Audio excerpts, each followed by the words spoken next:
బంగారము ఉన్నా లేకున్నా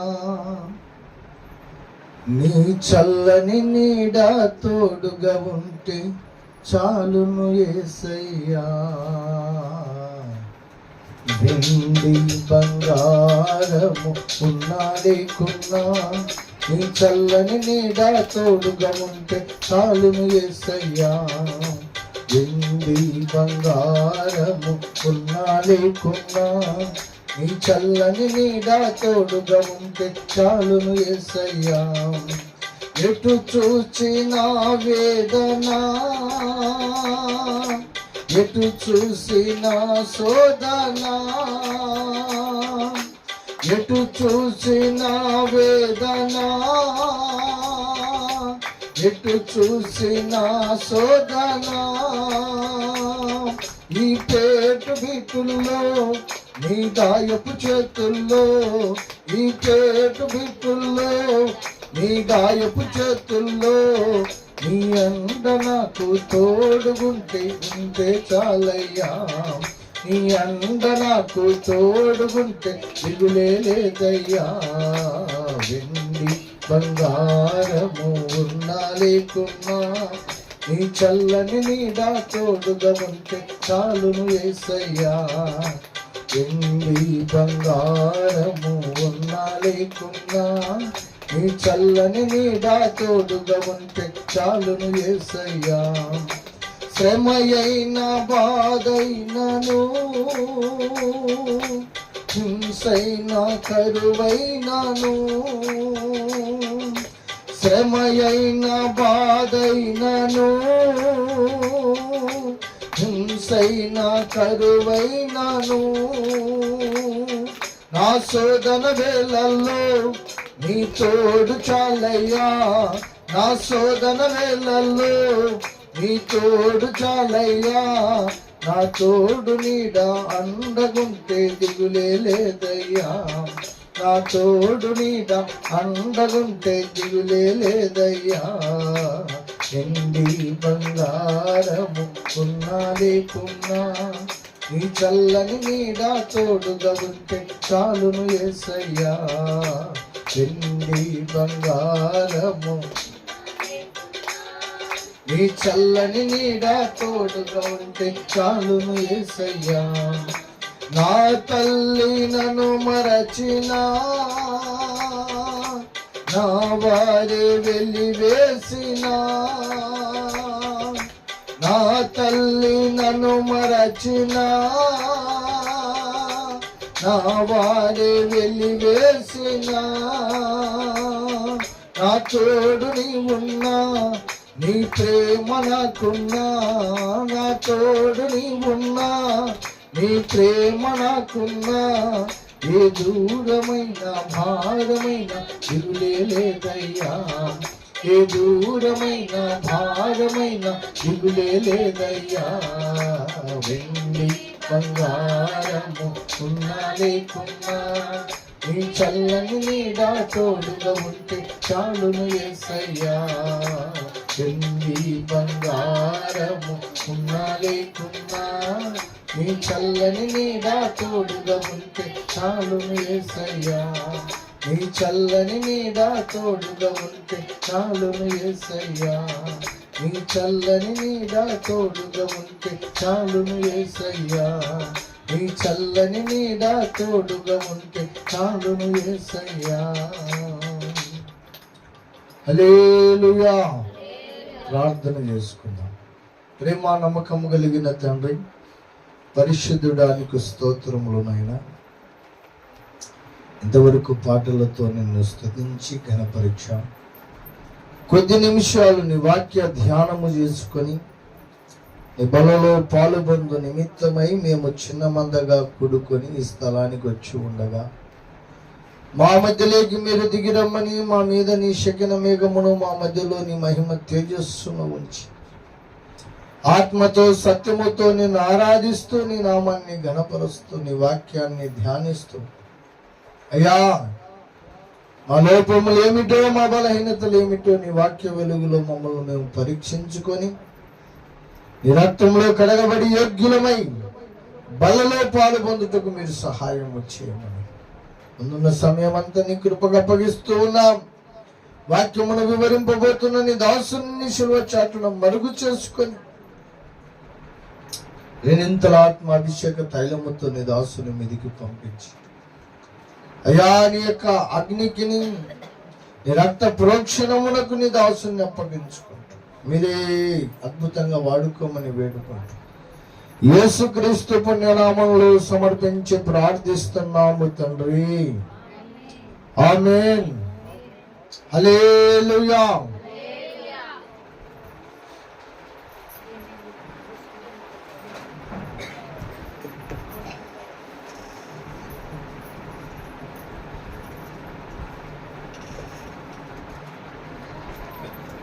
जी ये है तो बाइबल दिखा रही थी हाँ?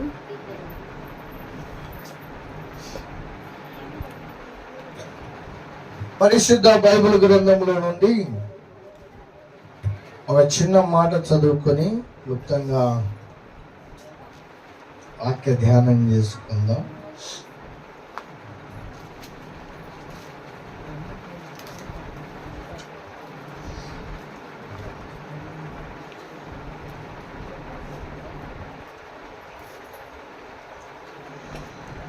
మత్తయి సువార్త 2వ అధ్యాయము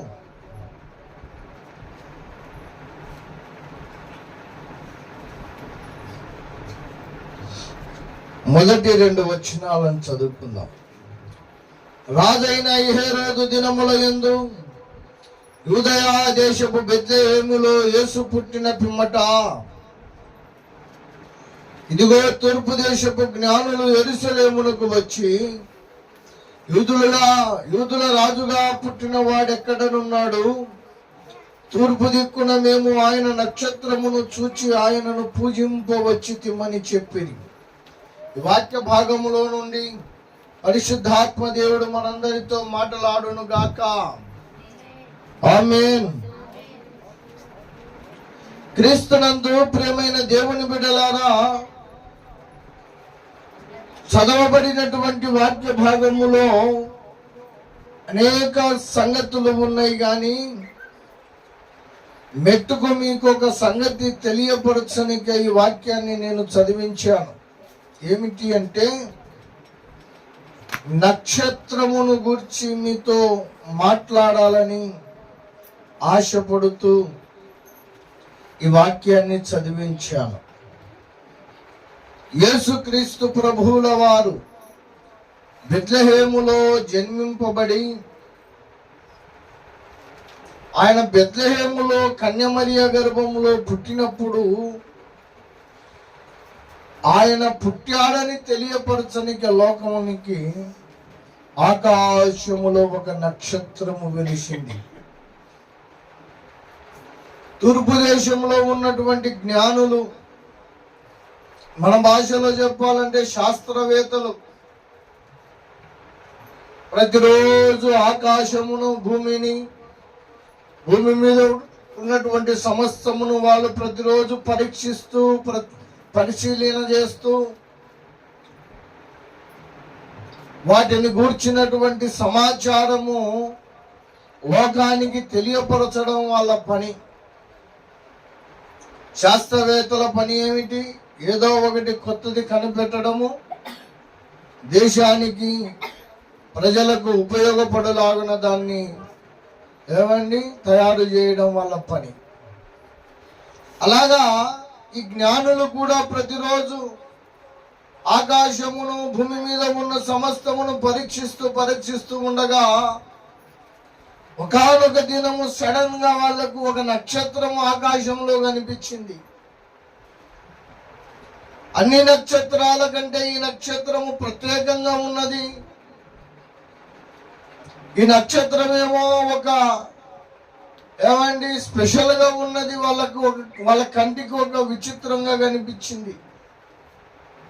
ఇదేమిటి, అన్ని నక్షత్రాలను పోలి ఈ నక్షత్రము లేదే, దీనికి ఏదో ఒక ప్రత్యేకత ఉన్నది, ఇది ప్రత్యేకంగా కనపడుతున్నది, ఏమిటి దీని ఉద్దేశము, ఇది పుట్టనికి కారణం ఏమిటి అని వాళ్ళు లేఖనాలను పరిశోధించారు, గ్రంథాలను ఎత్తి పరిశోధించారు. ఆ గ్రంథాలను పరిశోధిస్తున్న సమయంలో వాళ్లకు ఎక్కడో వేరే వేరే దేశాల గ్రంథాలలో దొరికింది. ఈ భూమిని ఏలబోయే రాజు ఒకడు వస్తున్నాడు, ఆయన కన్యమరియ గర్భంలో జన్మించబోతూ ఉన్నాడు. లోకరక్షకుడు పుట్టినప్పుడు, లోకాన్ని ఏలే రాజు పుట్టినప్పుడు ఆకాశంలో ఇట్టి తార వెలుస్తుందని వాళ్లకు గ్రంథాలలో సాక్ష్యాలు దొరికాయి. ఆ సాక్ష్యాన్ని పట్టుకొని ఆయన ఎక్కడ జన్మిస్తాడో, ఏ దేశంలో జన్మిస్తాడో ఆ గ్రంథ ఆధారాలు తీసుకొని ఆ తూర్పు దేశంలో ఉన్న జ్ఞానులు యెరూషలేమునకు బయలుదేరి ప్రయాణం చేశారు. చాలా రోజులు ప్రయాణం చేశారు వాళ్ళు. విచిత్రం ఏంటంటే ప్రయాణము చేస్తూ చేస్తూ చేస్తూ ఆ తారను చూసి, ఆ నక్షత్రమును చూసి యెరూషలేమునకు ప్రయాణము చేశారు. కానీ మధ్యలోకి పోయిన తర్వాత నక్షత్రం మీద ఆధారపడలేదు, వాళ్ళ సొంత జ్ఞానం మీద ఆధారపడ్డారు. వాళ్ళు గ్రంథాలలో చదివినటువంటి ఆ వేదాంతము మీద ఆధారపడి, రాజు ఒకవేళ పుడితే రాజు కుటుంబంలోనే పుడతాడు కదా, భూమిని పాలించే రాజు పుట్టాడంటే ఇంకొక రాజు కుటుంబంలోనే పుట్టి ఉండాలి కదా అని భ్రమపడి వాళ్ళు హేరోదు దగ్గరికి వెళ్ళిపోయినారు. ఆ తర్వాత చరిత్ర అంతా మీకు తెలిసిందే. హేరోదు దగ్గరికి వెళ్ళిన తర్వాత హేరోదు ఇంట్లో యా బాబు పుట్టలేదు, యా పిల్లోడు పుట్టలేదు.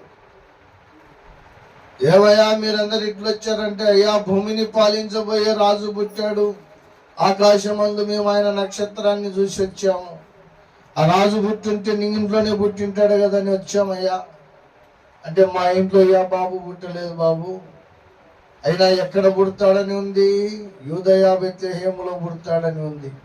అయితే మీరు వెళ్ళండి, మీరు వెళ్ళి పూజించి నాకు వచ్చి చెప్పండి, నేను కూడా వచ్చి పూజ చేస్తా అన్నాడు. పైకేమో హేరోదు సున్నితంగా ప్రేమ కలిగిన వాళ్ళ లెక్క కనిపిస్తున్నాడు, కానీ లోపల మాత్రం మండిపోతుంది. కానీ ఎందుకంటే రాజు పుట్టాడంట, నాకు సీటు ఆడబోతుందో, ఈ రాజ్యము వాణి చేతికి ఆడికి వెళ్ళిపోతుందో, నా కుర్చీలో ఇంకొకడు వచ్చేస్తాడేమో, నా తర్వాత నా పిల్లలు ఉండాలనేది నా ఆశ. కొత్త ఆయన నా ఇంట్లో పుట్టిన ఇంకొక మనిషి వచ్చాడంట రాజుగా అని వానికి భయం పుట్టుకున్నది. ఆ తర్వాత 2 సంవత్సరాల లోపు పిల్లలందరినీ చంపేయడం అవన్నీ జరిగిన చరిత్ర మీకు తెలిసింది. నేను నక్షత్రమును గురించి మాట్లాడాలని ఆశపడుతున్నాను. ఈ నక్షత్రము జ్ఞానులను నడిపించిన నక్షత్రము. రెండవది యేసు నక్షత్రము, దేవుని నక్షత్రం. ఇది ఎవరి నక్షత్రము? దేవుని నక్షత్రం. దేవునికి నక్షత్రాలు ఉన్నాయి. యెషయా గ్రంథము చూడండి, యెషయా గ్రంథము 14వ అధ్యాయము, యెషయా గ్రంథము 14వ అధ్యాయము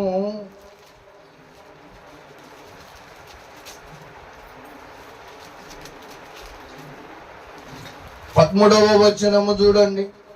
నేను ఆకాశమునకెక్కిపోవుదును, ఆ దేవుని నక్షత్రములకు పైగా సాతానుడు అనుకుంటున్నాడు మనస్సులో. పరలోకములో దేవుడు సింహాసనాసీనుడై ఉన్నాడు. సాతానుడు అనుకుంటున్నాడు, అయ్యా నేను దేవుని నక్షత్రము కంటే పైన నా నక్షత్రం ఉంటే బాగుంటుంది, నా సింహాసనం ఉంటే బాగుంటుంది అన్నాడు. దేవుని నక్షత్రము ఉన్నది.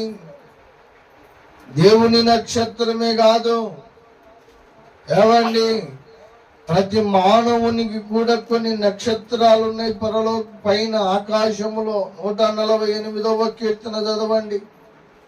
ఆకాశములో కొన్ని నక్షత్రములను పుట్టించాడు ఆయన.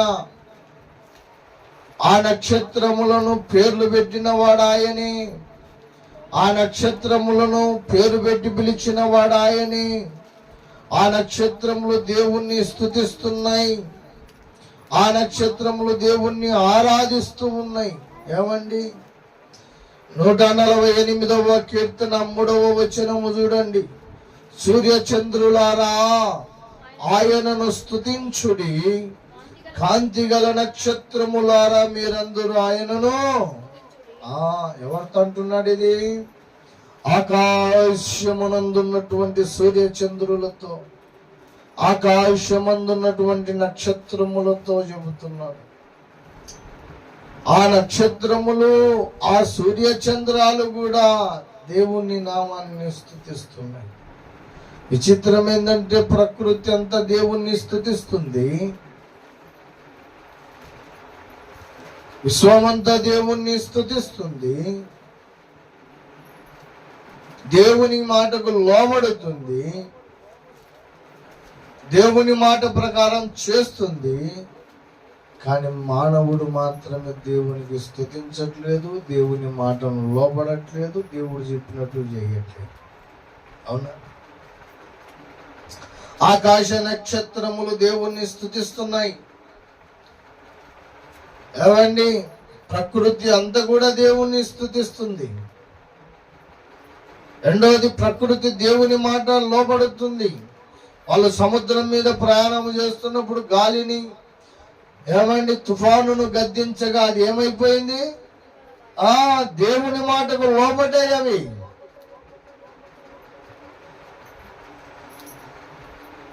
యోనా ఏమండి దారి తప్పి వెళుతున్నప్పుడు చేపకు ఆజ్ఞ ఇచ్చాడు. అయ్యా చేప, నువ్వు వెళ్ళి యోనాను మింగేసేయమంటే దేవుని మాటకు లోబడింది చేప. దేవుడు చెప్పినట్లుగా చేసింది చేప. పేతురు తన్నాడు, పేతురు నువ్వు వెళ్ళి ఒక చేపను పట్టుపో, దాని నోట్లో ఒక శకం ఉంటది, వెళ్ళి నా పన్ను నీ పన్ను కట్టేపో. చేప ఆయన మాట వినింది. అవునా? మాట ప్రకారం చేసింది. దయ్యాలు కూడా ఆయనకు వణికాయి, దయ్యాలు కూడా ఆయన చెప్పినట్టు చేశాయి. విచిత్రం ఏంటంటే విశ్వాసులు మనబడిన మనమే ఆయనకు లోబడము, ఆయన మాట వినము, ఆయన చెప్పినట్టు చేయము. ప్రకృతి అంతా చేస్తుంది. సూర్య చంద్రులు ఆయనను స్తుతిస్తూ ఉన్నారు. అంతేకాదు నక్షత్రములు కూడా ఆయనను స్తుతిస్తున్నారు. ఈ నక్షత్రములను దేవుడు ఆకాశంలో ఎందుకు పెట్టాడంట? ఎందుకు పెట్టాడు? వెలిగించుట కొడుకు పెట్టాడు. అంతే కదా? ఆదికాండము 1వ అధ్యాయము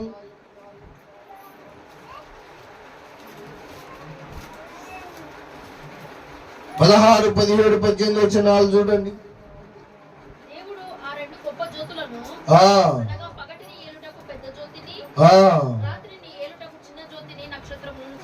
చేసెను భూమి మీద వెలుగిచ్చుటకును, పగటిని రాత్రిని ఏలుటకును, వెలుగు చీకటిని వేరుపరచుటకును దేవుడు ఆకాశ విశాలమందు వాటిని ఉంచాను. ఏమని ఎందుకు చేశాడంట? అవి వెలుగిచ్చుట కొరకు చేశాడు. భూమి మీద అవి వెలుగై ఉండుటకు, చీకటిని పగులను వేరు చేయడానికి దేవుడు వాటిని ఏర్పాటు చేశాడు. ఒక మాట మీ దృష్టికి తీసుకొచ్చి నేను వాక్యాన్ని ముగించేస్తాను. ఏమండి, ఆకాశమందు జ్యోతులు, ఆకాశమందు ఉన్నటువంటి నక్షత్రాలు భూమి మీద ఉన్న వారికి భౌతికమైన వెలుగునిచ్చనిక ఇవ్వనిక దేవుడు వాటిని వెలుగునిచ్చాడు. యేసు ప్రభు ఒక నక్షత్రము. యేసు ప్రభే కాదు, ఆయనను అంగీకరించిన ప్రతి భక్తుడు కూడా ఒక నక్షత్రము. మనమందరము స్టార్స్లో. సినిమాలలో కొన్ని స్టార్లు ఉంటారు, మెగా స్టారు, సూపర్ స్టారు, ఇంకా పవర్ స్టారు, ఇంకా లేనిపోని స్టార్లన్నీ. ఆ స్టార్లన్నీ ఉత్తవే. ఆ స్టార్లు వాళ్ళు బాగుపడికనే, ఇతరులను మార్చనిక, ఇతరులను జీవితాలను బాగు చేయనిక. ఇంకా కొన్ని స్టార్లు ఉన్నాయి లోకంలో. యేసన్న అనబడిన ఒక దైవజనుడు ఒక స్టార్, భక్త సింగ్ అనే గారు అనబడిన ఆయన ఒక స్టార్, ముంగమూడి దేవదాసయ్య గారు అనబడిన ఆయన ఒక స్టార్, మార్టిన్ లూథర్ గారు ఒక స్టార్, జాన్ వెస్లీ గారు ఒక స్టార్. అలాగే ఎందరో లోకంలో మేము స్టార్లమని చెప్పుకోకుండానే దేవుడు నియమించుకున్న స్టార్లు ఇల్లు, నక్షత్రాలు ఇల్లు. వాళ్ళు వెలిగి అనేకులను వెలిగించిన వారిల్లు, అనేకులను ప్రభు దగ్గరికి నడిపించిన వారిల్లు. అవండి. అందుకే యేసు ప్రభు లోకమునకు ఎలాగొచ్చాడంట? వెలుగై వచ్చాడు ఈ లోకానికి కదండి. యోహాను సువార్త 1వ అధ్యాయం చదవండి. యోహాను సువార్త 1వ అధ్యాయము 4వ వచనం చదవండి. 1వ అధ్యాయము 4వ వచనం. ఆయనలో జీవముండెను, ఆ జీవము మనుషులకు వెలుగై ఉండెను. 9వ వచనం చదవమ్మా. నిజమైన వెలుగు ఉండెను, అది లోకములోనికి వచ్చుచు ప్రతి మనుషుల్ని వెలిగిస్తుంది. ఆయనలో జీవముండెను, ఆ జీవము వెలుగై ఈ లోకానికి వచ్చింది. అందుకే యేసు ప్రభు ఈ లోకమునకు ఏమై ఉన్నాడు? ఆయన వెలుగై ఉన్నాడు. 8వ అధ్యాయము చూడండి ఒక మాట. 8వ అధ్యాయము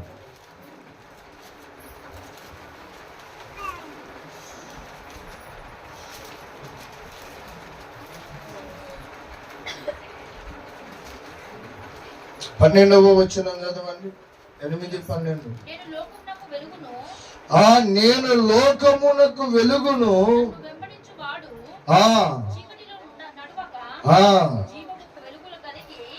వారితో చెప్పాడు. ఏమండి? యేసు ప్రభు ఈ లోకానికి ఏమై వచ్చాడు? వెలుగై లోకానికి వచ్చాడు. ఆయన వెలుగై లోకానికి వచ్చాడు. ఆయన ఆకాశమందు ఒక నక్షత్రము. ఆయన వెలుగై లోకానికి వచ్చి అనేకులను వెలిగించాడు. చీకటిలో ఉన్న వారిని ఆయన వెలిగించాడు. పాపములో ఉన్న వారిని ఆయన వెలిగించాడు. తప్పుడు త్రోవలో ఉన్న వారిని ఆయన వెలిగించాడు. పాపము జీవితం కలిగిన వారిని ఆయన వెలిగించాడు. క్రిస్మస్ రోజున క్యాండిల్ లైటింగ్ సర్వీస్ చేశాం కదా, మనం చేశాం. ఇక చాలా చోట్ల చేస్తున్నారు. మీరు కూడా కొన్ని చోట్ల పాల్గొంటారు. మన చేతికి ఏమి ఇస్తారు? లాస్ట్ ఒక కొవ్వొత్తి ఇస్తారు. ఆ కొవ్వొత్తి మొదట దైవజనుడు వెలిగించుకొని వెలుగుతున్న కొవ్వొత్తితో ఇంకొకరి కొవ్వొత్తిని ఏం చేస్తాడు? వెలిగిస్తాడు. అక్కడ వెలిగింపబడిన ఆ కొవ్వొత్తి మళ్ళీ ఇతరులను, పక్కనోళ్ళను వెలుగుతుంది. 2 పనులు చేయాలి. అది మండుతూ ఉండాలి, రెండోది పక్కనోళ్ళను వెలిగిస్తూ ఉండాలి. కొవ్వొత్తి వెలగాలంటే ఏం చేయాలి? కొవ్వొత్తి వెలగాలంటే తను తాను అది కరిగిపోవాలా. అవునా? 3 విషయాలు చెప్తున్నాను. కొవ్వొత్తి తను తాను కరిగిపోతూ వెలుగునిస్తుంది. అది వెలుగుతూ ఇతరులను వెలిగిస్తుంది. అది దాని లక్ష్యం. ఇప్పుడు యేసు ప్రభు లోకమునకు వెలుగై వచ్చాడు. ఆయన మనందరి కొరకు కొవ్వొత్తిలాగా కరిగిపోయాడు, ప్రాణం పెట్టాడు, బలి అయిపోయాడు, రక్తం గార్చాడు, శిలువలో అనేకమైనటువంటి శ్రమలను అనుభవించాడు. ఒక సైనికుడు వెనక నుండి కొట్టి ముందుకు వచ్చి నిన్ను ఎవడు కొట్టాడు కనుక్కో, నువ్వు ప్రవక్తవు కదా, నువ్వు ప్రవచిస్తావు కదా, ఏ మనిషి రహస్యమైన నీకు తెలుసు కదా. వెనక నుంచి ఒకడు గుద్ది కొట్టి ముందుకు వచ్చి నిన్ను ఎవడు కొట్టాడో కనుక్కో అని గేలి చేశాడు, కైతాలు చేశాడు. కొవ్వొత్తి ఎలాగూ కరిగిపోయిందో అలాగ ప్రభు మనందరి కొరకు కరిగిపోయి మనకు ఒక వెలుగునిచ్చాడు. మనలను ఆయన వెలిగించాడు. పూర్వం మనం చీకటి ఇంటిని, ఇప్పుడు ఆయన వెలుగై, ఇప్పుడు మనము లోకమునకు వెలుగు. ఇప్పుడు ఎవరు మనము? మత్తయి సువార్త 5వ అధ్యాయం 14వ వచనం చదవండి. ఒకప్పుడు ఆయన వెలుగై లోకానికి వచ్చాడు, మనందరి కొరకు కరిగిపోయి ఆయన వెలుగుతో మనల్ని వెలిగించాడు. ఇప్పుడు మనం వెలిగింపబడిన వారము. ఇప్పుడు మనం ఏమై ఉన్నాము? మీరు లోకమునకు వెలుగై ఉన్నారు. మనం ఇప్పుడు లోకానికి వెలుగు. ఇప్పుడు మనం ఏం చేయాలా? మనం ఏం చేయాలండి? దేవుడు క్రీస్తును పోలి మనము నడుచుకునే వారమై ఉండాలి. అంతే కదా? పౌలు అంటాడు, నేను క్రీస్తును పోలి నడుచుకున్న ప్రకారము. మనం ఎవరిని పోలి నడుచుకోవాలా? క్రీస్తును పోలి నడుచుకోవాలా. క్రీస్తు చేసిన పని మనం చేసే వారమై ఉండాలా. ఆయన తను తాను కరిగిపోతూ మండుతూ అనేకులను మండించినవాడు. దేవుడు నీతో కూడా చెబుతున్నాడు, అయ్యా నువ్వు ఇప్పుడు వెలుగు. మండింపబడిన నీవు తిరిగి ఇతరులను మండించాలంటే ముందు నువ్వు మండొద్దు. ఆరిపోయిన కొవ్వొత్తి పక్కనోళ్ళను వెలిగిస్తుందా? కొన్నిసార్లు మనము క్రిస్మస్లో కొవ్వొత్తి పట్టుకుంటాం, కానీ ఒక్కోసారి మన కొవ్వొత్తి ఆరిపోతుంది, గాలి ఎక్కువ. అవునా? కొవ్వొత్తి ఆరిపోతే పక్కనోళ్ళను వెలిగించగలవా? నీ కొవ్వొత్తి మండితే పక్కనోళ్ళను మండించగలుగుతావు. అలాగే ఆత్మ సంబంధముగా నువ్వు వెలుగుతే కదా, నువ్వు మండుతే కదా పక్కనోళ్ళను మండించని. మొదట మనము వెలుగుగా ఉండాలి కదా. ఎప్పుడు బయటపడని చీకటి కార్యాలన్నీ ఇప్పుడు బయటపడతాయి క్రిస్మస్ టైం. విచిత్రం ఏంటంటే క్రిస్మస్ టైంలో మండాల్సిన వీడు సల్లారిపోయాడు. ఏడ మండుతుంటాడు? కొత్త బట్టల దగ్గర మండుతుంటాడు, పిండి వంటల దగ్గర మండుతుంటాడు, ఇళ్ళకి సున్నాలు కొట్టే కాడ మండుతుంటాడు, ఇంటికి చుట్టాలు వచ్చినప్పుడు మండుతుంటాడు. మండాల్సింది ఆడ చర్చిలో, ప్రార్థన కాడ మండాలా, వాక్యం కాడ మండాలా, భక్తి కాడ మండాలా. ఇది వదిలేసి ఉంటాడు వీడు, చక్కగా పోయి లోకంలో ఉన్న దాని దగ్గర మండుతుంటాడు. లోకానికి ఏమో వీడు పెద్ద క్రైస్తవునిగా కనిపిస్తుంటాడు. తాడికి పోయేతోళ్ళందరూ ఏమనుకుంటారు? వాడు ఎంత పెద్ద స్టార్ పెట్టినాడు రా, వాడి ఇంటికి ఎంత మంచి రంగు కొట్టినాడు రా, వాని బట్టలు పాలు ఉన్నాయిరా, వాని ఇంట్లో మంచి వాసన వస్తుందిరా. లోకంలో ఉన్నాడు, వాడిని చూసి అనుకుంటుంటాడు, అసలైన క్రిస్మస్ ఈడేరా చేస్తున్నది, ఈడేరా క్రైస్తవుడు అని. కానీ దేవుడు అనుకుంటాడు, ఈ సల్లాడిపోయిన క్రైస్తవుడు. మండాలనిచ్చినది ప్రార్థనలో, వాక్యములో, సహవాసములో.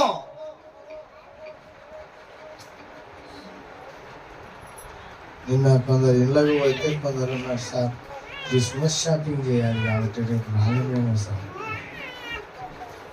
ఈ షాపింగ్ మీద పడబడ ఆరాధన వదిలేసి షాపింగ్ కూడా మీద పనికి మళ్ళా పని కాకపోతే. అవునా కదా? ఇది దేవుడు. తర్వాత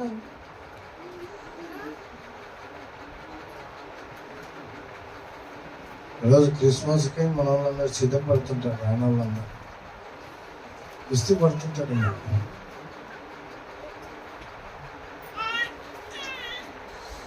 నువ్వు మండాల్సినది ఎక్కడ అంటే దేవుని సన్నిధిలో.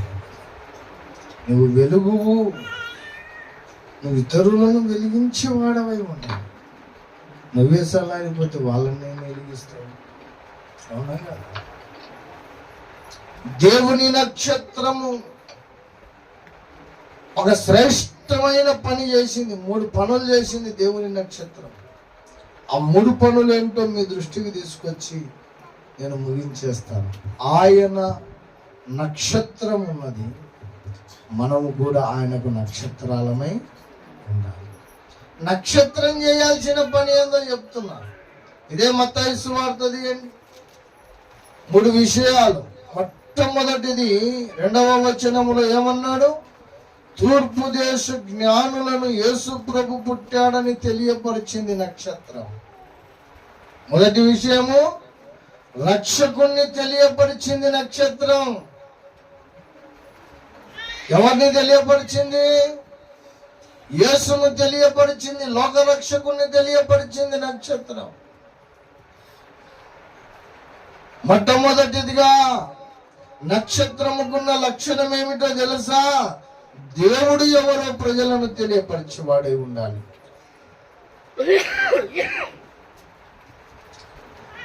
మనము దేవుని నక్షత్రాలమైతే, దేవుడు వెలిగించిన జ్యోతులమైతే ఏమండి,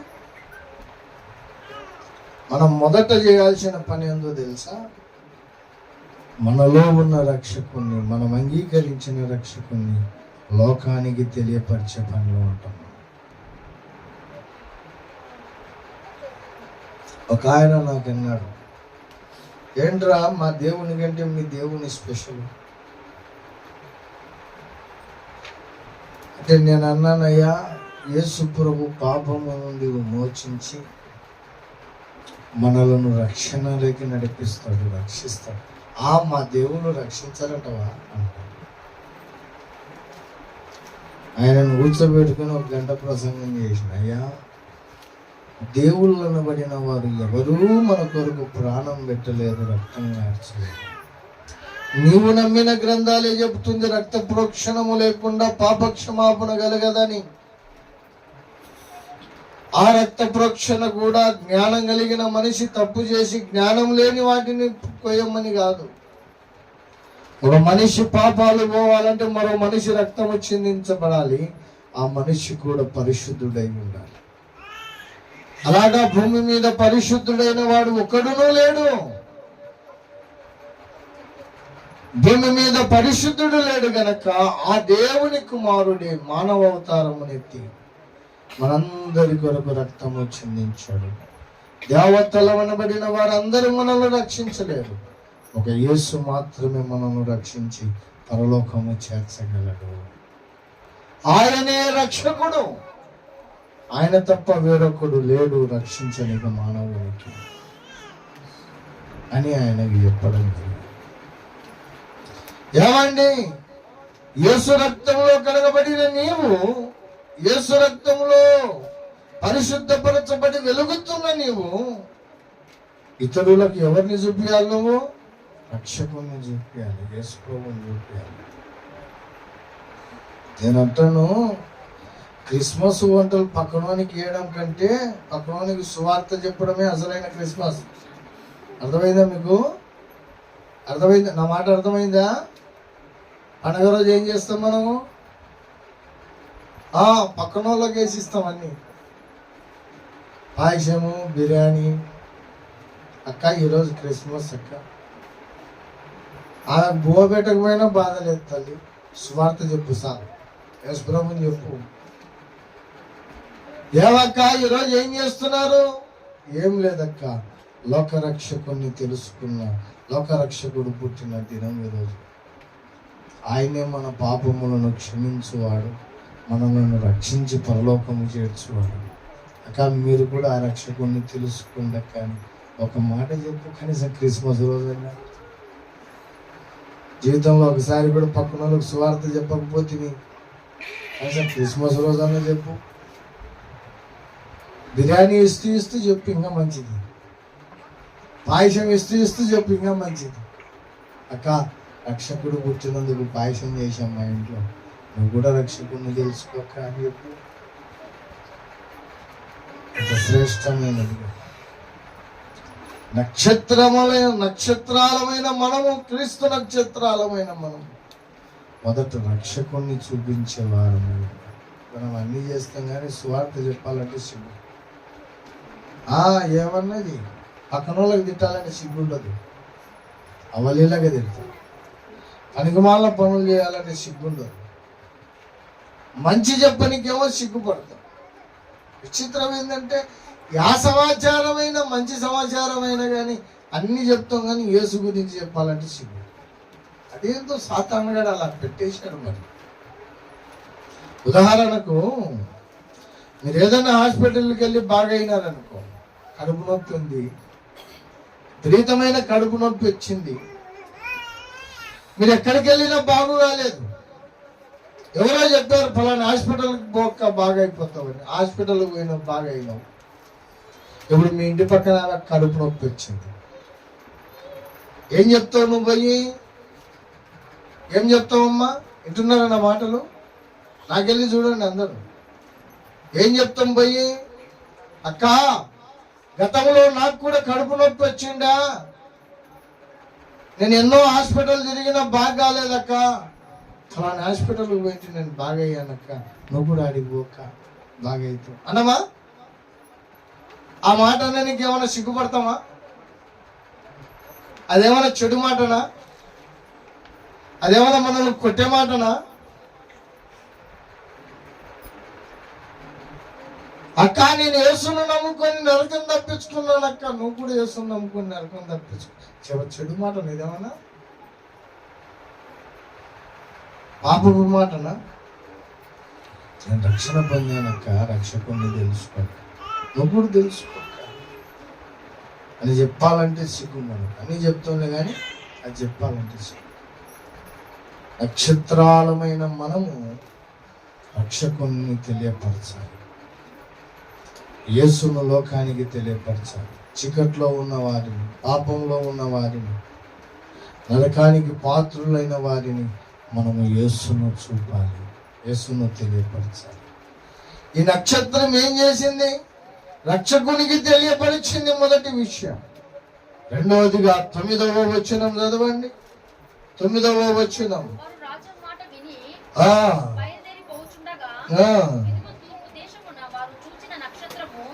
తూర్పు దేశమున వారు చూచిన నక్షత్రము ఆ శిశువు ఉండిన చోటికి మీదుగా వచ్చి నిలుచుని వరకు వారిని ముందుగా నడిపించారు.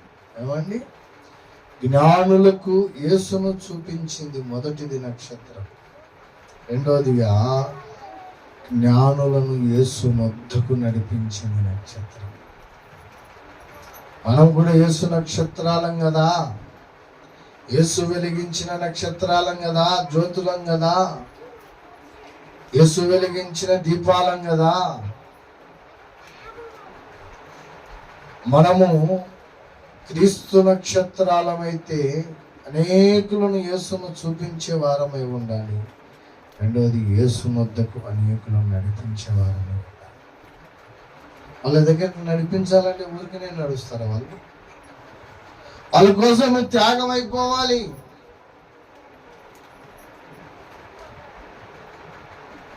ఒకసారి ఒక కుటుంబం ఉండేది, ఆమె పేరు సుమతిబాయి. వాళ్ళ భర్త, ఇద్దరు భార్య భర్తలు, వాళ్ళకి 2 పిల్లలు, మగ పిల్లలు.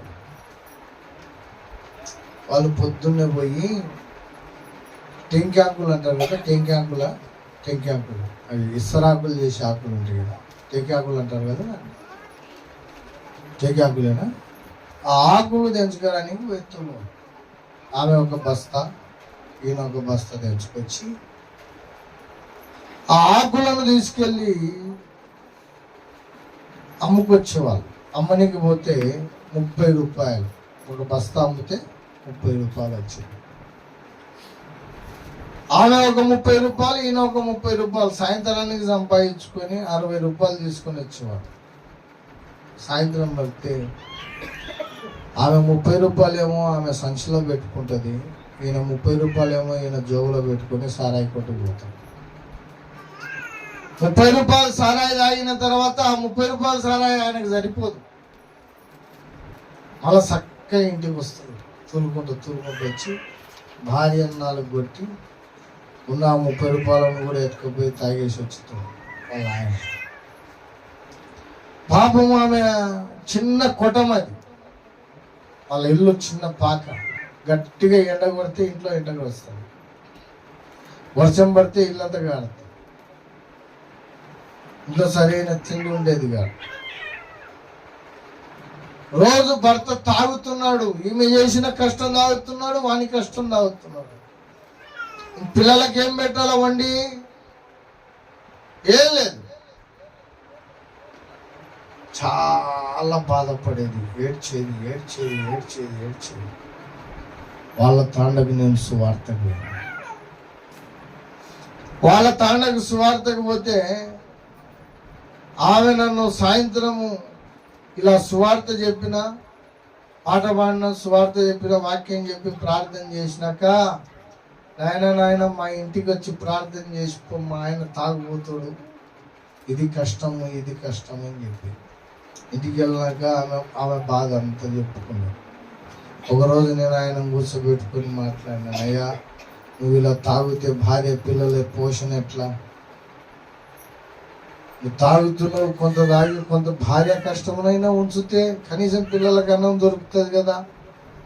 నువ్వు అలా భార్య కష్టం తాగేస్తేవి, నీ కష్టం తాగేస్తేవి ఎట్లా అని ఆ మనిషికి చెప్పంగా విచిత్రం చెప్తున్నా. నాకు సేవలు వచ్చే కానుకలు కూడా ఆమె చేతిలో పెట్టి వస్తుంటాయి, ఆమె భర్తకు తెలియకుండా. అమ్మా ఇప్పుడు బియ్యం తెచ్చుకొని దీని తల్లి, ఇదిగో పిల్లలకి ఏదైనా ఉంటే బుక్కులు కానీ. వాళ్ళ కుటుంబము రక్షణ పొందడానికి దాదాపుగా 1.5 సంవత్సరం వెంటబడిన వాళ్ళకు. ఆయా ప్రభుని అంగీకరించి ప్రభుని తెలుసుకో. ఆ 1.5 సంవత్సరంలో నేను ఎంత లేదని, ఆ కాలంలో 10 రూపాయలు 20 రూపాయల కానుకలు, 10-20 పోగు చేసి ఒక 30 రూపాయలు 40 రూపాయలు ఆమె చేతిలో పెట్టి వస్తుంది. అప్పట్లోనే ఆమెకు ఆ 1.5 సంవత్సరంలో ఎంత లేదనో ఒక 10,000 ఇచ్చిట. నా ఛార్జీలు, నా తిండి మానుకొని ఆమెకి ఇచ్చింట. ఎందుకంటే ఆమెకు యేసు ప్రేమ చూపాలి కదా. యేసు ప్రేమ నమ్మకమ్మ అంటున్నంత మాత్రాన కుదరదు కదా. కొంచెం ఆమెకు బియ్యానికి ఏదైనా ఖర్చులు ఇస్తే ఆమె కొంచెం ప్రేమ కనిపిస్తాడు. అలాగా 1.5 సంవత్సరం వెంటబడగా ఆ కుటుంబం ప్రభులోకి వచ్చింది. విచిత్రం చెప్తున్నా, ఈరోజు పెద్ద కొడుకు అమెరికాలో డాక్టర్, చిన్న కొడుకు బెంగళూరులో ఇంజనీరింగ్. ఆ గట్టిగా ఎండ కొడితే ఇంట్లో ఎండబడి ఆ కుటుంబం దగ్గర 3 అంతస్తుల బిల్డింగ్ లేపింది. ఒకళ్ళు ప్రభువులోకి రావాలంటే ఊరికనే రారు, నువ్వు కొవ్వొత్తి లెక్క కరిగిపోవాల. నాది 1 రూపాయి ఖర్చు కాకూడదు, నా సమయం ఖర్చు కాకూడదు, నేను ఎక్కడ కష్టపడకూడదు, శ్రమ పడకూడదు. కానీ వాళ్ళు నేను చెప్పినట్టు ఇన్ని చర్చికి రావాలంటే అవుతుందా? వాళ్ళ కోసం నువ్వు అంతో కొంత త్యాగం చేయాలి, కరిగిపోవాలి. నువ్వు కొంత కష్టపడో, నష్టపడో, ఖర్చు అయ్యో, కొందరున్న ప్రభు దగ్గరికి నువ్వు నడిపించాలా. లోకము చెడిపోయింది, లోకం చీకటితో ఉన్నది, పాపంతో ఉన్నది. ఏమండి, లోకం అంతా ఏమైపోయింది? చెడిపోయింది. మన ఒక దైవజనుడు అంటున్నాడు, 9 సంవత్సరాల పిల్లోడు 7 సంవత్సరాల పిల్లోడిని చంపేశాడు. 9 సంవత్సరాల పిల్లోడు. 9 సంవత్సరాల పిల్లోడు అంటే ఎంత ఉంటుంది వాడి వయసు? చాలా చిన్న వయసు. 9 సంవత్సరాల పిల్లోడు 7 సంవత్సరాల పిల్లోని చంపేశాడు. చంపేస్తే వాడిని తీసుకెళ్లి పోలీస్ స్టేషన్లో పెట్టారు. పోలీసులు అడిగారు, ఏం బాబు, కోర్టులో జడ్జి అడుగుతున్నాడు, ఎందుకు చంపావు ఆయనకు? ఒక తల్లిదండ్రులకు పిల్లలు లేరు, పెళ్ళైన చాలా సంవత్సరాలకు పిల్లలు లేరని ఎక్కడనో అనాథాశ్రమంలోనే తీసుకొచ్చుకొని వీళ్ళు సాక్కున్నారు. ఇన్ని సాక్కున్న 2 సంవత్సరాలకి వీళ్ళకు ఒక కొడుకు పుట్టాడు. ఇప్పుడు సాక్కున్న కొడుకు 9 సంవత్సరాలు, పెంచుకున్న కొడుకుకేమో 7 సంవత్సరాలు. ఎంత తండ్రి అయినా ఇద్దరిని సమానం చూడలేడు. ఇటు సాక్కున్నోడే, పుట్టినోడు ఇంటికాడికి ఐస్ క్రీమ్ కూడా వచ్చినాడంట. సాక్కున్నోనికేమో రూపాయి ఐస్ క్రీమ్ కొని ఇచ్చినాడంట, పుట్టినోనికేమో 2 రూపాయల ఐస్ క్రీమ్ కొని ఇచ్చినాడంట. వానికి అసూయ పుట్టింది. వీరు పుట్టింటేనే కదా నాకు రూపాయి ఐస్ క్రీమ్ కొని ఇచ్చినాడు. వీడు పుట్టింటేనే కదా నన్ను తక్కువ చేస్తున్నది. మా నాయన ఇంతకుముందు ఎట్లా చూశాడు? చాలా గార్భంగా చూశాడు, మంచి తిండి పెట్టాడు. వీడు పుట్టినప్పటి నుంచి నాకు ఘనత తగ్గిపోయింది, నాకు మర్యాద తగ్గిపోయింది, నాకు తిండి తగ్గిపోయిందని వానికి అసూయ పుట్టి ఆ 9 ఏళ్ళ పిల్లోడు అసూయతో 7 ఏళ్ళ పిల్లోని చంపేశాడు. సాక్కున్న కొడుకు పుట్టిన కొడుకును చంపేశాడు. 9 సంవత్సరాల పిల్లోనికి అసూయ ఏందో తెలుసా? 9 సంవత్సరాల పిల్లోనికి ఏం తెలుస్తుంది? లోకము చెడిపోయి చెల్లు తీస్తే అంతా నీలి బొమ్మలే. మొన్నటి దినాన ఒక సంఘటన జరిగింది. ఒక పిల్లోడు చెల్లులో నీళ్ళు చిత్రాలు చూస్తూ ఆ చిత్రాలలో చేస్తున్నది తీరు చేయాలని ఆశ పెట్టింది. ఇంట్లో ఎవరు లేరు, చెల్లెలకైతే ఉంది. ఆ చెల్లెల మీద పడి ఆ నీలి చిత్రాల్లాగా మానభంగం చేశాడు చెల్లెలు. చెల్లెల్ని మానభంగం చేశాడు. లోకం చెడిపోయింది, లోకము చీకట్లో ఉన్నది. చీకట్లోనే కదా ఇవన్నీ జరిగేది. ఆధ్యాత్మికమైన చీకటితో కమ్ముకొని ఉన్నది లోకము. ఈ లోకములో క్రీస్తు ద్వారా నువ్వు వెలిగింపబడిన నీవు అనేకులను కొందరు వెలుగులోకి లాగొద్దు, యేసు దగ్గరికి నడిపించొద్దు. అవన్నీ మనకేం పట్టవు. పిండి వంటలు చేసుకుంటే చాలు, కొత్త బట్టలు వేసుకుంటే చాలు, ఇంటికి సున్నాలు కొట్టుకుంటే చాలు, నేను నా ఇల్లు బాగుంటే చాలు. ఇది క్రైస్తవ్యానికి తగలబడిన దరిద్రం ఈ రోజుల్లో. పక్కనోళ్ళకు స్వార్థ చెప్పలేము, పక్కనోళ్ళను ప్రభు దగ్గరికి నడిపించలేము. కానీ మనం కూడా క్రైస్తవులము, క్రిస్మస్ చేసుకునేతో. నక్షత్రానికి ఉన్న లక్షణం అది కాదు. రక్షకుణ్ణి తెలియపరిచింది నక్షత్రం. రెండోది, నక్షత్రము రక్షకుని దగ్గరికి వారిని నడిపించింది. కొందరినన్నా నీ జీవితంలో ప్రభు దగ్గరికి నడిపించాలి. కొందరినన్నా ప్రభు దగ్గరికి నువ్వు ఆత్మలను సంపాదించాలి. ఆత్మీయ సంబంధమైన పిల్లలను గనాలా. నీవు మండుతూ ఉండగా నువ్వు అనేకులను కొందరినైనా నువ్వు మండించాలి. చీకట్లో ఉన్న వారిని వెలుగులోకి లాక్కరావాలి. బ్రతుకు కాలమంతట్లో కనీసం ఒకరినైనా ప్రభు దగ్గరికి నడిపించకపోతే మనకు లాభం ఏముంది? ఆత్మ సంబంధమైన గొడ్రాలం మనం.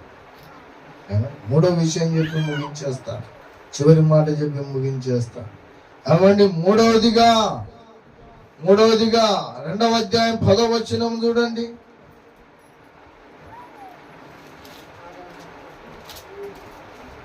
వారు ఆ నక్షత్రమును చూచి అత్యానంద భరితులై ఇంటిలోనికి వచ్చి తల్లి అయిన మరియను ఆ శిశువును చూచి సాగిలపడి ఆయనను పూజించి. ఏమంటే మూడవదిగా నక్షత్రమును బట్టి జ్ఞానులు ఏం చేశారు? యేసు ప్రభువును చూచి ఆనందపడి పూజించారు. క్రీస్తును పూజించారు, క్రీస్తును ఆరాధించారు, క్రీస్తును ఏమండి వారి కానుకలు సమర్పించారు. మూడవదిగా నక్షత్రమైన నీవు అనేకులను క్రీస్తును పూజించులాగను నువ్వు మార్చాలి. ఒక మాట చెప్పి ముగించేస్తా, జాగ్రత్తగా. మనలను చూసినప్పుడు ఇతరులు కూడా మన దేవుణ్ణి మహిమపరచాలి. అవునా? చూడండి, మత్తయి సువార్త 5వ అధ్యాయం 16వ వచనం చదవండి. ఒక మాట, మత్తయి సువార్త 5వ అధ్యాయం 16వ వచనం చూడండి. మనుషులు మీ సత్క్రియలు చూచి పరలోకమందున్న మీ తండ్రిని మహిమపరుచున్నట్లు వారి ఎదుట మీ వెలుగు. వెలుగు అంటే ఇంకోటి ఏంది? సత్క్రియలు. నీ క్రియలే బాబు నీ వెలుగును తెలియపరిచేది. మూడవదిగా మన క్రియలు. నక్షత్రాలమైన మనము, క్రీస్తు నక్షత్రాలమైన మనము, క్రీస్తు వెలిగించిన జ్యోతులమైన మనము, మన ప్రవర్తన లోకంలో ఎలా ఉన్నది? ఏమండి, మన ప్రవర్తనను బట్టి అనేకులు ప్రభును ఆరాధించాలి. మన ప్రవర్తనను బట్టి అనేకులు దేవుణ్ణి స్తుతించాలి, దేవుని మహిమపరచాలి. కొందరు క్రైస్తవులే కానీ వారి ప్రవర్తన చాలా నీచంగా ఉంటుంది. అవునా? ఇంకా విచిత్రం ఏందో చెప్తున్నా, లోకంలో ఉన్న వానికన్నా దేవుడు అంటే కొంచెం భయం ఉంది, కానీ క్రైస్తవుడు అనబడినానికి భయం లేదు. అది పెద్ద విడ్డూరం. లోకంలో ఉన్న వానికన్నా కొంచెం దేవుడు అంటే భయం ఉంది, కానీ సంఘంలో క్రైస్తవుడు అనబడినోనికి భయమే లేదు. విచ్చలవిడి జీవితం, విచ్చలవిడి బ్రతుకు. ఏమండి, ప్రవర్తన పాడైపోయింది ఈనాటి క్రైస్తవ్యానికి. చాలా మంది నటన జీవితం ఎక్కువైపోయింది. ప్రవర్తన ఎలాగున్నది, నీ బుద్ధి ఎలాగున్నది, నీ జీవితం ఎలాగున్నది, ఒకసారి నిన్ను పరీక్షించుకో. నిన్ను చూసినప్పుడు ఇతరులు ఏం చేయాలా? దేవుణ్ణి ఆరాధించాలా, దేవుని మహిమపరచాలా. వాడు దేవుని సన్నిధికి వచ్చి దేవుణ్ణి, అయ్యా నీవు కొలుస్తున్న దేవుణ్ణి నేను కూడా కొలుస్తానయ్యా, నీ ప్రవర్తన బాగుంది, నీ బుద్ధి బాగుంది, నీ జీవితం బాగుంది, అలాగే నా జీవితాన్ని మార్చుకుంటానని నీ ప్రవర్తన, నీ జీవితాన్ని చూచినోడు మారి దేవుని సన్నిధికి వచ్చి ప్రభుని మహిమపరచాలి. కానీ విచిత్రం ఏంటంటే మనమే దేవుని నామాన్ని అవమానకరంగా బ్రతుకుతున్నాం. చాలామంది క్రైస్తవులు దేవునికి అవమానకరంగా బ్రతుకుతున్నారు.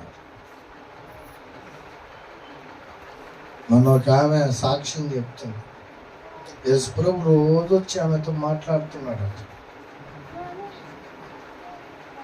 వాళ్ళ భర్త పోయిన వెంటనే యేసుప్రభు వచ్చి ఆమె మీద చేసి రా మాట్లాడుకుందాం అన్నాడంట. ఆయన ఎంత విడ్డూరంలో ఆయన. లేదు ప్రభువా, నేను వంట చేయలేదు, ఈరోజు వంట చేయాలంటే వంటలు చేయడానికి 2 దేవదూతలను పంపించి ఈమెతో అంతా ముచ్చటించినాడట యేసుప్రభు.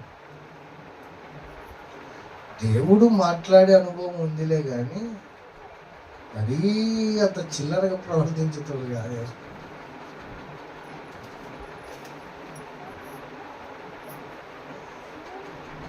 ఇలా సాక్ష్యాలు ఏమవుతున్నాయంటే లోకమంతా నవ్వేటట్టుంది.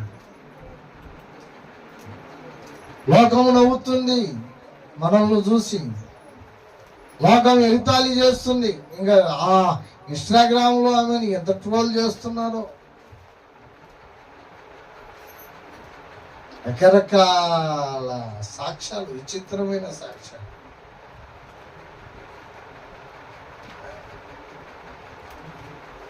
విలువైన బట్టలు అంటే తక్కువకి ఇప్పిస్తాడంటే యేసుప్రభు తీసుకుపోయి షాపింగ్ చేసి 10,000 చీరనంటే 1,000 రూపాయలకి ఇప్పించినాడంట. వాని మనస్సు అంటే వాడు ఏమన్నా నష్టం కానీ అంటే వానికి అన్యాయం చేసి మీకు న్యాయం చేసి ఉంటాడు దేవుడు. ఎంత విడ్డూరంగా తయారైపోయినారండి క్రైస్తవులు. అంటే ప్రజలు ఏం చెప్పినా నమ్ముతారు, మనల్ని నమ్మేసుకుంటారండి. సాక్ష్యాలు చెప్పేతోనికి అస్సలు నమ్మొద్దు. నేను చెప్తున్నా, సాక్ష్యాలు చెప్పేతోళ్ళని అసలు నమ్మొద్దు. సాక్ష్యాలు చెప్పించేతోళ్ళని కూడా నమ్మొద్దు. నేను ఒక మాట చెప్తా, జాగ్రత్తగా విను. నువ్వు ఫలాని చోటుకు పోయి వాళ్ళ సాక్ష్యం వీళ్ళ సాక్ష్యం వాళ్ళ సాక్ష్యం వీళ్ళ సాక్ష్యం ఇంటివిలే కానీ నువ్వు ఎప్పుడు చెప్తావు సాక్ష్యం? అర్థమవుతుంది నా మాటలు? అర్థమైంది నా మాటలు? నాకు వెళ్ళి చూడండి. నువ్వు ఫలాని చోటుకు పోయి, అక్క నేను వంట మనిషిని ఇంటి మనిషిని అయిపోయినాను, ఆటో డ్రైవర్ని ఆటో ఓనర్ని అయిపోయినాను అని వాడు పెట్టే సినిమా చూస్తేవి, వాడు చెప్పే సాక్ష్యాలు ఇంటివి, అంత బాగానే ఉందక్క. నువ్వు ఎంత జీవితాంతం సాక్ష్యం వింటూనే ఉంటుంది. నువ్వు ఎప్పుడు చెప్తివి సాక్ష్యము? ఎందుకు వాని జీవితంలో జరిగింది నీ జీవితంలో ఎందుకు జరగలే? వాని జీవితంలో మార్పు వచ్చినది నీ ఇంట్లో ఎందుకు మార్పు రాలే? ఎన్ని సంవత్సరాలున్న సాక్ష్యం వింటున్నావు కానీ సాక్ష్యం చెప్పింది ఇది అర్థమైంది. నువ్వు చెప్పలేకపోతున్నావు అంటే వాని సాక్ష్యం అన్నా పొరపాటు ఉండాలా, నీ జీవితం అన్నా పొరపాటు ఉండాలి. అంతే కదా? అవునా కదా? మళ్ళీ నిన్ను కదిలిస్తేనేమో నేను ప్రార్థన చేస్తున్నానన్నా, నేను చర్చికి పోతున్నానన్నా, వాక్యం వింటున్నానన్నా, నా బ్రతుకు మారట్లేదన్నా. మరి నీ జీవితం బాగున్నప్పుడు ఆడ సాక్ష్యం అన్నా తప్పు ఉండాలి. పాస్టర్లు బ్రతకనికా, డబ్బులు సంపాదనికా కొందరు ఆర్టిస్ట్ యాక్టర్లను పెట్టింటారు. నువ్వు ఇట్లా చెప్పక్క పోయి నీకు ఇంత డబ్బులు ఇస్తా, ఆమె చెప్పినది చూసి మనం ఏడ్చుకుని వాయబ్బా నా బ్రతుకు మారుతుందేమో, నా జీవితం మారుతుందేమో అని మనం పరిగెత్తుతాం అన్నమాట. పాపం ఆమె జీవితం కూడా మారకపోయింటది. సాక్ష్యాలు వినడమే కాదు, సాక్ష్యం చెప్పే స్థితి నీకు రావాలి. నువ్వు ఆడికి పోయినా నీ బ్రతుకు మారదు. నీ ఇంట్లో నీ ప్రవర్తన మొదట మారాలి. ఏం మారాలా? మన బుద్ధి మన ప్రవర్తన మారి మన ప్రార్థన జీవితాన్ని మనం కట్టుకొని మన ఇంట్లో ప్రార్థన చేసుకుంటే అప్పుడు మన జీవితం ఇతరులకు వెలుగునిచ్చేదై ఉంటుంది. అర్థమవుతుంది నా మాటలో? ప్రార్థన పరులమై ఉండాలి. కొందరినన్నా మన ప్రవర్తనను బట్టి వాడు దేవుణ్ణి స్తుతించేలాగున మన జీవితం ఉండాలి. ముందు నీ బుద్ధిని మార్చుకోవాలి. ఎంతసేపు వాడు మారాలా, ఈడు మారాలా, ఏమండి ఇతరులు మారాలని ఆలోచన చేస్తాం కానీ మనం మారాలని ఎప్పుడు ఆలోచన చేయదు. మా వజనమ్మ ఒక ఆమె ఉంది. భర్త అంటే భలే కోపం, పిల్లలంటే భలే కోపం. భర్త డబ్బు తెచ్చినాడు అనుకో, నెలకు డబ్బులు సంపాదించుకొచ్చినాడు అనుకో, సుధా పాపకు పక్కన పెట్టి వాక్యం విను. భర్త డబ్బులు తెచ్చాడు అనుకో, వాడిని చాలా బాగా చూసుకుంటుంది, వానికి మంచి వంటలు చేసి పెడతాడు, అన్నీ చేస్తాడు. పొరపాటున ఒక్క నెల జీతం తేలేదనుకో, వానికి మండపం తిరుగుతాడు. పిల్లలందరూ ఇప్పుడు మన పిల్లలు ఉన్నారు, బడిలో చదువుతున్నారు. ఒకసారి ఎగ్జామ్లో మంచి మార్కులు వస్తుంది, ఒక్కొక్కసారి ఎగ్జామ్లో కొంచెం మార్కులు తగ్గుతుంది. మార్కులు బాగా వచ్చిన రోజేమో పాపకు మంచి బట్టలు కొనిస్తుంది, మంచి తిండి పెడుతుంది. కొంచెం ఏదన్నా మార్కు పక్కనంతా తగ్గిందంటే రాత్రి అంతా ఉతుకుతుంది అండి.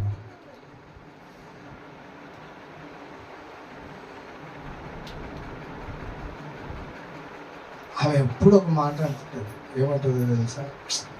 నా మైండ్కు వీళ్ళు సరిపోరు, మెంటల్ దాని కొంచెం సైకో, కొంచెం ఏ పొరపాటు జరిగినా కానీ సైకో తయారైపోతుంది, సైకోలెక్క అయిపోతుంది, అంత గందరగోళం తెలుస్తుంది. నా మైండ్ వేరు, వీళ్ళ మైండ్ వేరు, వీళ్ళు మారరు మారరు మారరు మారరు అంటుంటారు. నేనన్న వాళ్ళు కాదే తల్లి ముందు నువ్వు మారు, నీ బుద్ధి మారాలా.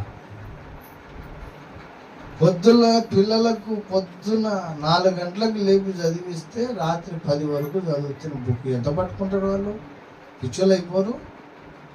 పిల్లలు చదివినప్పుడు చదవాలా, ఆడుకున్నప్పుడు ఆడుకోవాలా. తిండి తిన్నప్పుడు తినాలా? వాళ్ళకు కొంచెం ఉన్న స్వేచ్ఛ ఉండొద్దా?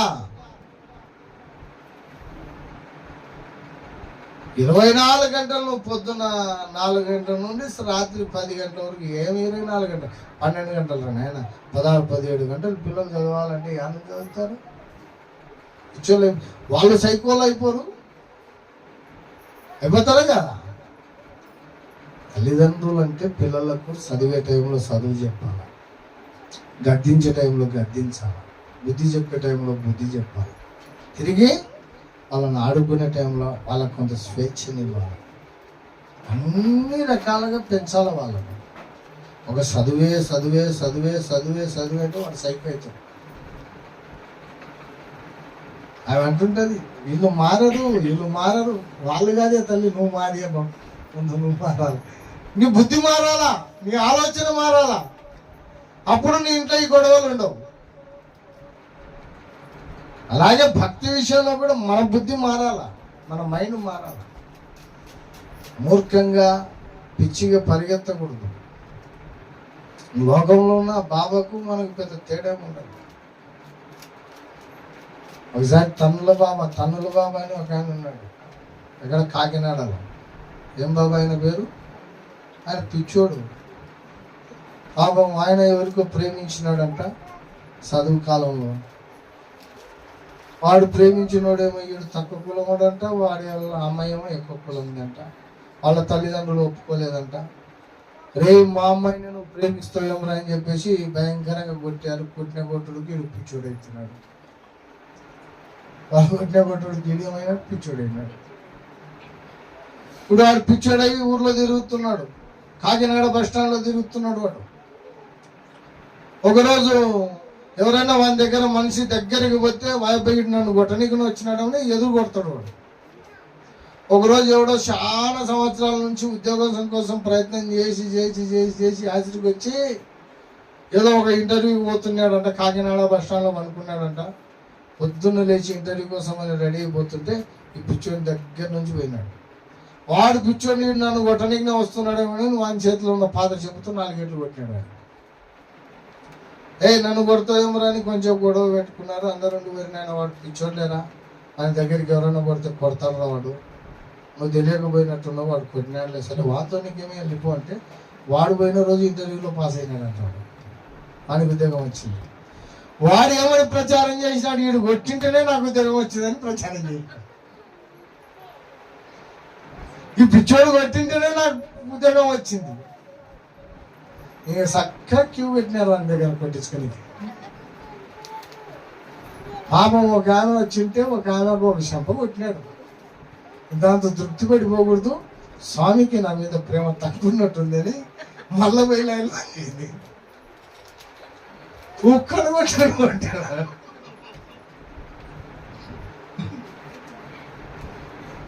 ఎంటికలు పట్టుకొని కిందేసి దుమ్ముగా కొట్టినాడు. 3 కొడితే మనిషి ఉంటుందేమే, 3 కొడితే చక్కగా విడాకులే. అదే దెబ్బలు 3 కొడితే. వాడు ఎవడో పిచ్చుడు కొడితే వాళ్ళకు మనకి పెద్ద తేడా ఏమీ లేదు. మన ఈ ఆడ 4 సాక్ష్యాలు చెప్తున్నారంటే, 4 జంకిట్లు చేస్తున్నారంటే పరిగెత్తుతాం. రంగు రంగుల ఆకర్షణలే విత్తనాలయేనా, రాకాశి ముఖల మాటలే నీకు ఉరులుగా మారేనా. మనం రంగురంగుల ఆకర్షణలు చూసి అది భక్తి అనుకుంటున్నాం. బాబు అది కాదు భక్తి, ఇది కాదు భక్తి, అది కాదు. నీ ఇంట్లో నువ్వు నిజంగా యథార్థంగా ప్రార్థన చేసుకొని నీ ప్రవర్తన మార్చుకొని లోకానికి వెలుగై ఉంటూ చూడు, అది అసలు శిశులైన భక్తి. నీ ప్రవర్తన, నీ బుద్ధి, నీ ఆలోచన మారిపోయి ఇతరులకు నువ్వు వెలుగై ఉండాలి. ఇతరులు నిన్ను సూచించినప్పుడు యేసుప్రభును స్తుతించే వాళ్ళై ఉండాలి. నక్షత్రమును గురించి 3 విషయాలు చెప్పాను.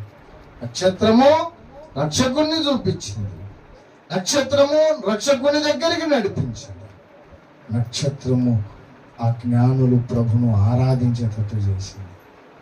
నీవు కూడా నక్షత్రము కదా. ఏమండి, ఎవరు నక్షత్రాలు? దానియేలు గ్రంథం చదవండి, ముగించేస్తున్నా. దానియేలు గ్రంథం 12వ అధ్యాయం 3వ వచనం చదవండి.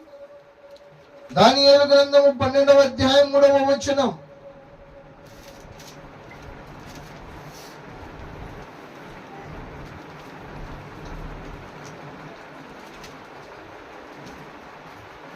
తీసారా? 12:3.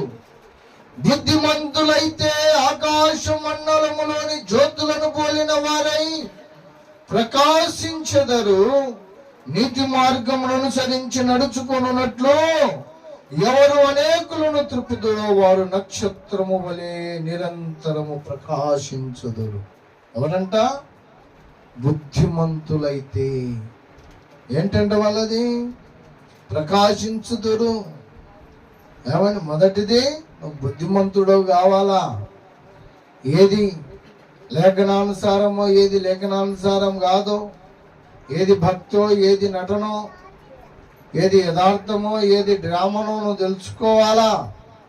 రెండవదిగా నువ్వు వెలిగి అనేకులను ప్రభు దగ్గరికి నడిపించిన వాడవై ఉంటే నువ్వే ఆయన నక్షత్రాన్ని. నీవే ఆయన నక్షత్రాన్ని. కనుక ప్రియులారా, అది నువ్వు ఆయన అసలు శిష్యులైన నక్షత్రంగా గెలుస్తే అది అసలు శిష్యులైన భక్తి, అది అసలు శిష్యులైన క్రిస్మస్. ఇంకంతా చెత్తనే. నువ్వు ఎన్ని బల్బులు పెట్టుకున్నా, ఎన్ని డెకరేషన్లు చేసినా, ఎంత మ్యూజిక్లు పెట్టుకున్నా, మొదట నీ బ్రతుకు అనేది దేవునికి మహిమకరంగా లేకపోతే ఎన్ని జరిగినా అది అసలు క్రిస్మస్ కాదు. దాన్ని క్రిస్మస్. అసలు క్రిస్మస్ ఉద్దేశం ఏంటో మొదట తెలుసుకోవాలి. మనల్ని వెలిగించడానికి ఆయన వచ్చాడు, మనల్ని వెలిగించాడు. మన వెలుగును మనం కాపాడుకుంటూ, మనం మండుతూ అనేకులను మండించి ప్రభు దగ్గరికి నడిపించి ప్రభును ఆరాధించేలాగున మన ప్రవర్తన వానికి మాదిరిగా ఉంటే అదే అసలు శిష్యులైన మన జీవితంలో క్రిస్మస్. దేవుడు అట్టి కృప మనకందరికీ అనుగ్రహించును గాక. ప్రార్థన చేసుకుందాం. అందరం మోకరించి కళ్ళు మూసుకొని ప్రార్థన చేసుకుందాం. హల్లెలూయా, హల్లెలూయా, హల్లెలూయా, హల్లెలూయా. స్తోత్రం, స్తోత్రం, స్తోత్రం, స్తోత్రం. పరిశుద్ధుడానికి వందనాలు. జీవము కలిగిన దేవానికి స్తోత్రములు. ఆకాశ మహాకాశములు పట్టజాలని సర్వోన్నతుడమైన తండ్రి నీకు వందనాలు. మాతో మాట్లాడినందుకు స్తోత్రాలయ్యా. మమ్మల్ని దర్శించినందుకు వందనాలు తండ్రి. మమ్మల్ని ప్రభువా నీ కృపలో జ్ఞాపకము చేసుకున్నందుకు నీకు వందనాలు. హల్లెలూయా, హల్లెలూయా, హల్లెలూయా. ప్రియ సహోదరి సహోదరుడా, వాక్యానుసారమైన జీవితము లేదేమో. ఒకమారు మనల్ని మనం పరీక్షించుకుందాం. తూర్పు దేశమున ఆయన నక్షత్రమును చూచి మేము పూజింపవచ్చితిమని జ్ఞానులు అన్నారు. ప్రియులారా, లోకములో దేవుని నక్షత్రమున్నది. మనము కూడా ఆకాశమందు నక్షత్రముల వంటి వారమై ఉన్నాము. నక్షత్రములు అనగా వెలుగునిచ్చుటకై దేవుడు వాటిని కలుగజేశాడు. నీవు కూడా లోకానికి వెలుగై ఉండాలని ఆయన వెలుగై ఈ లోకానికి వచ్చి నన్ను మండించాడు. మనం ఇప్పుడు లోకానికి వెలుగులము. మనము లోకానికి నక్షత్రాలము. క్రీస్తు నక్షత్రము మనకు మాదిరి. ఆ నక్షత్రము క్రీస్తును చూపించింది. ఆ నక్షత్రము క్రీస్తు దగ్గరికి నడిపించింది. ఆ నక్షత్రము క్రీస్తును పూజించులాగున చేసింది. దేవుని నక్షత్రమైన నీవు, దేవుడు వెలిగించిన జ్యోతివైన నీవు, నేను అనేకులను క్రీస్తును చూపించి నక్షత్రాలముగా ఉండాలి. అనేకులను క్రీస్తు దగ్గరికి నడిపించే నక్షత్రాలమై ఉండాలి. మన ప్రవర్తన మనల్ని చూసినప్పుడు అనేకులు క్రీస్తును ఆరాధించాలి. ఎలాగున్నావు? నీ జీవితం అలాగున్నదా? ఒకసారి నిన్ను నువ్వు పరీక్షించుకో. అవును ప్రభువా, నిజమైన క్రిస్మస్ నక్షత్రంగా నేను ఉండాలి. నేనే నక్షత్రాన్ని కావాలి. నేనే లోకాన్ని వెలుగునై ఉండాలి. నా జీవితాన్ని మార్చు ప్రభువా. నా బ్రతుకును మార్చు తండ్రి. ఇంకా నీ నక్షత్రముగా నేను ఉండలేకపోతున్నాను. భౌతికమైన వాటిలోనే ఇదే క్రిస్మస్ అనుకుంటున్నా నేను. అది కాదయ్యా, నా బ్రతుకు మారుటయ్యే క్రిస్మస్. నేను లోకానికి వెలుగై ఉండడమే క్రిస్మస్. ఆ నిజమైన క్రిస్మస్ నేను చేసుకున్నట్టుకు సహాయం చేయమని యేసు పాదాలు పట్టుకుని కడగబడదాం. హల్లెలూయా, హల్లెలూయా. నీ జీవితం ఎలాగున్నదో ఒకసారి నువ్వు పరీక్షించుకో ప్రియ సహోదరి సహోదరుడా. నీ జీవితం ఎలాగున్నదో, వాక్యానుసారమైన జీవితం ఉన్నదా ఒకసారి మనల్ని మనం పరీక్షించుకుందాం. అంతేకాదు, వారంలో దేవుణ్ణి ఎక్కడెక్కడ గాయపరిచామో, ఎక్కడ చేయొద్దన్న పనిని చేశామో, ఎక్కడ చేయమన్న పనిని మనం చేయకమానేమో ఆయన పాదాలు పట్టుకొని కడగబడదాం. హల్లెలూయా, హల్లెలూయా. ప్రభువా, మాతో మాట్లాడినందుకు వందనాలయ్యా. దేవా, మమ్మల్ని దర్శించినందుకు స్తోత్రాలు తండ్రి. అవునయ్యా, మేము ఆరిపోయిన నక్షత్రాలము, వెలుగులేని నక్షత్రాలము అయ్యా. మా వెలుగును మేము కాపాడుకోలేని స్థితిలో మేమున్నాము నాయన. అది సల్లారకుండా చూసుకునే స్థితి మాకు లేదు నాయన. మమ్మల్ని క్షమించండి, కడగండి, పరిశుద్ధపరచండి. హల్లెలూయా, హల్లెలూయా.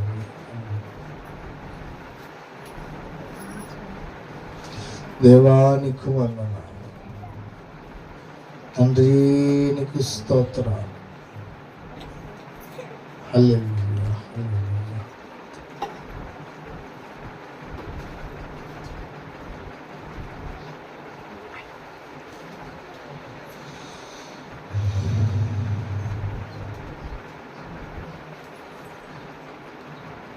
వాక్యానుసారమైన జీవితం లేదమ్మా. ఒకసారి మనల్ని మనం పరీక్షించుకున్నాం. ప్రభు రక్తంలో కడగబడి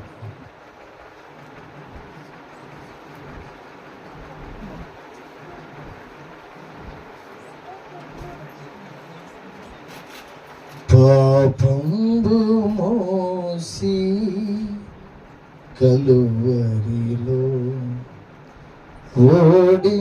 ఓడించినావే మరణమును.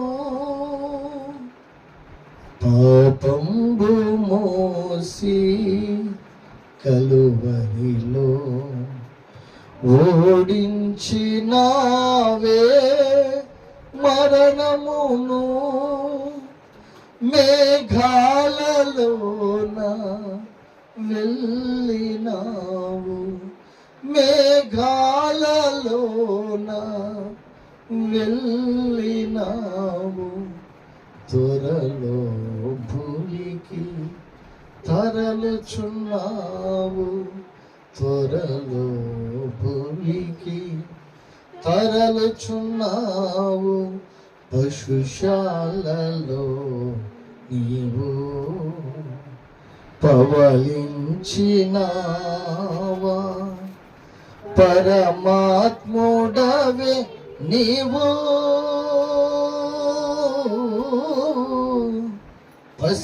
పసిబాలుడవు కావు, పసిబాలుడవు కావు. పశుశాలలో నీవు. అవును సోదరు, మన కొరకు ఆయన పాపమును మోసి ఆ పాపము నుండి మనల్ని విడిపించి తన రక్తంలో కడిగి మనల్ని వెలుగుమయము చేశాడు. మనం ఇప్పుడు లోకానికి వెలుగై ఉన్నాము. మన జీవితం ఎలాగున్నదో ఒకసారి జ్ఞాపకం చేసుకోండి. ప్రభు రక్తంలో కడగబడి బలకై సిద్ధపడినాం. దైవజనునిగా నన్ను నేను పరీక్షించుకున్నట్టుకు కొద్ది నిమిషాలు మౌనమవుతున్నాను. మిమ్మల్ని మీరు పరీక్షించుకొని ప్రభు రక్తంలో కడగబడాలని మీకు సమయం ఇస్తూ నేను సమయం తీసుకుంటాను. కొద్ది నిమిషాలు మౌనమవుతున్నాను.